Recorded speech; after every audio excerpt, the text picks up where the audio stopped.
Yes. Our next game, guys, the massacre that was the Bengals against the Vikings. Good Lord. Here's the notable fantasy performances, which is not really much, to be honest with you. Jordan Mason, really good day. No Aaron Jones. Jordan Mason just gets more work now. TJ Hawkinson, as promised, did come back to life this week because a somewhat real quarterback was throwing him the ball, and that helped a little bit. I mean, he couldn't do anything with McCarthy, and Hawkinson's better than that. Not a great day for Jefferson based on expectations, but really, Matthew, I think the story is just, is it panic meter on the Cincinnati offense? Because this Jake Browning against Brian Flores sunk a lot of fantasy options. Absolutely brutal. Jamar Chase, Chase Brown, T. Higgins, I think like less than 17 fantasy points combined. Like the three of them, less than Jordan Mason significantly here. So I'm a little bit nervous. And I do think better days are ahead in this sense, right? I don't think Jake Browning is as bad as he's. No, we've seen enough to know that. We've seen enough. Yeah. Like, again, this guy was a top 10 fantasy quarterback on a points per game basis in the 7 games he played in 2023. And we've looked, and so that's a decent size sample. Same offense, same skill players for the most part, you know, substitute Joe Mixon for Chase Brown, which I'm not sure is a downgrade, honestly. And so even, you know, Joe Mixon 2 years ago versus Chase Brown, I think that's probably an even swap. But, you know, listen, both T. Higgins and Jamar Chase averaged under 14 fantasy points per game with Browning. Like, their target share was a little bit lower. And the offensive line is so brutal. Credit to Brian Flores, the Vikings defense coordinator, who called a perfect game. Yep. Isaiah Rodgers had, I saw this today, shout out to Thor Nystrom from Fantasy Life who points this out, but Thor points out that PFF graded Isaiah Rodgers 99.9, like a perfect game score. Oh, like for the first time. So hard to do. Which is, I don't think I've ever seen that before. I've never seen that. Yeah. Yeah. Yeah. I think so. And by the way, I don't disagree. Yeah. I can't say that I watched every single snap of Isaiah Rodgers the way that I'm sure PFF did, but like, I mean, every time I looked up, that guy was doing something. So here's the thing I think with Browning. So in 2023, he struggled when he played really good defenses. From memory, there were games against the Steelers defense that was really good where he struggled. I think just with the infrastructure there, with how shaky the offensive line is, I think that he's going to struggle when he plays really good defenses. And then when he has more time against the weaker defenses, it's going to look a lot better. And that's the same for a lot of quarterbacks. But, you know, the great quarterbacks, they're able to overcome that. Jake Browning probably not. Here's the problem.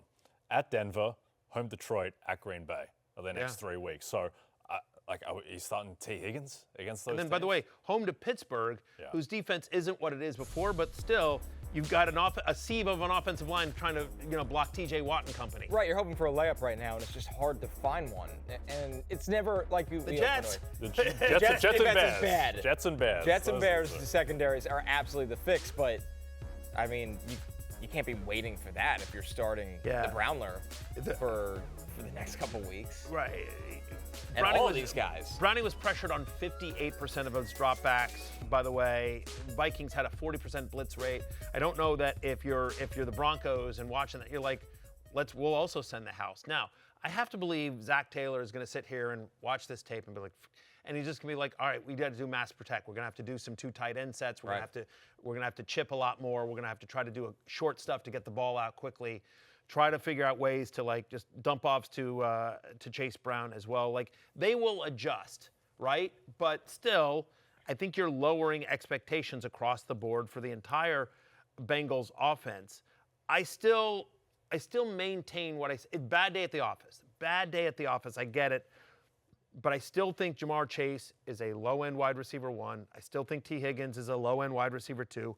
I still think Chase Brown is kind of a borderline running back 1-2. I get it. I mean, like, look, I got nothing to. T. Higgins might have to be lower than that. If we're saying, like, coming into this week that Devontae Smith is like a wide receiver 3, like, I don't really see much of a difference between those guys. That's fair. I mean, in 6 career games with Browning as a starter, he's averaging 11.4 fantasy points per game. He's had only 2 games with double-digit fantasy points, so probably more of a mid-tier wide receiver 3. Devontae Smith is probably a good. Yeah, about the same. Is probably a good comp. The only argument I would say is that I feel better about the offense.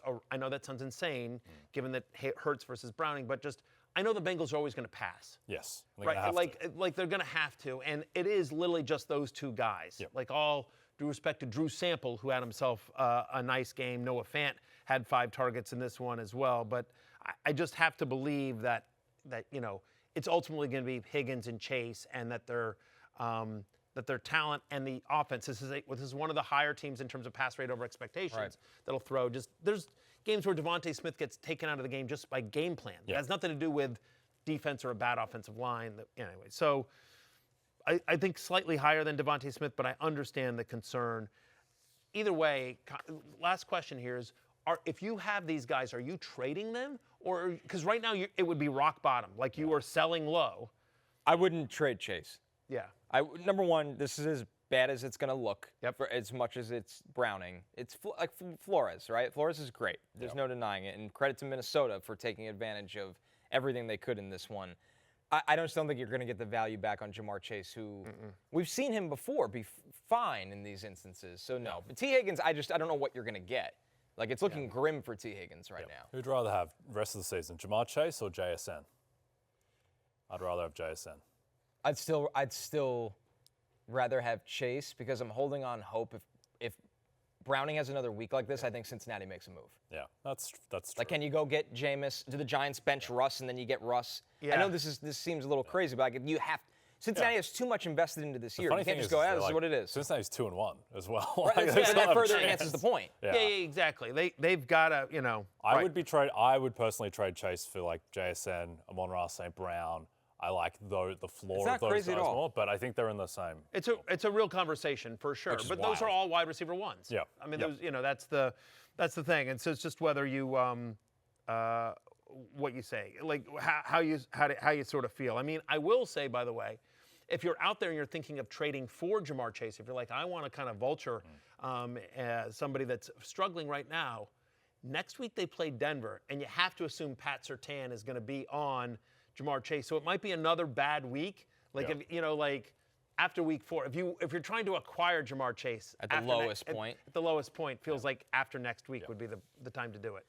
The Vikings side of this offensively, I mean, once again, the Bengals defense has really struggled. Wentz didn't have to do a lot. But Jordan Mason here, Jay. Jordan Mason, just the fact that he's getting the work, Aaron Jones is out, looks effective. Credit to Minnesota's blocking in all of this. Jordan Mason looks good. Yeah. There's a reason they went out and traded for him. Jordan Mason's going to be an RB1 until Aaron Jones comes back. And the only question is what does his role look like when Jones comes back in 3 or so weeks, 4 games, we'll see. I know they think they've got a bye coming up, and Jones is on IR, so he's going to miss minimum 3 more games. But, I mean, Jordan Mason, we saw this last year when he's filling in for Christian McCaffrey. Like, he can handle a massive workload. He's going to score touchdowns, and he'll get a little bit of work in the passing game, not a ton, though. But, yeah, I think Jordan Mason, you just ride it out while you can. Yeah, I completely agree. By the way, one of the stats I gave in the preseason was last year, Jordan Mason, I believe, was like top 5 among running backs in terms of percentage of runs that go at least 10 yards.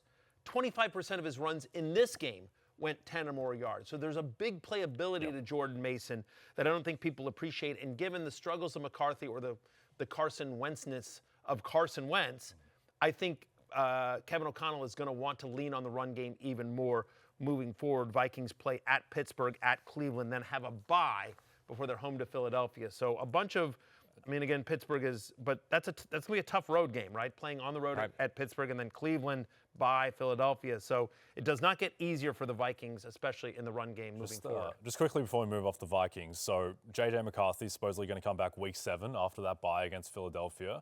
You think it's a 100% chance he's the starter when he gets back? I think they'll go back to him. I think that they're just hoping that this time, and not only getting healthy, but getting mentally right and watching. And I mean, Wentz isn't going to have cakewalks like this every week too. But McCarthy, there's no doubt, has to be better. But I could see a scenario where it's not the Philadelphia game, where they just he needs another week. Yeah. Like, again, like your first game back, that's a tough spot. That's a tough spot. My prediction would be that 2 weeks from now, Cleveland is going to destroy Carson Wentz, and then they go into the bye, and then everyone's okay with J.J. Yes, like this will ride the wave, and right now we're at the easy point. So I think McCarthy will be back. Hey, Cleveland, what do you want for Joe Flacco? There we go. No, come on, the hot commodity that is always Joe Flacco. Let's go. Joe Flacco. Yeah. Hey, it's Matthew Berry from NBCSports.com and RotoWorld.com, and I want to thank you so much for watching whatever it is you just watched, or if nothing else, being too lazy to click out of the autoplay after this video started, after whatever it is you actually wanted to watch finished. But now that you're here, I'd like to take a moment here to ask you respectfully now, okay? I'm asking you respectfully, to subscribe to the NFL on NBC YouTube channel.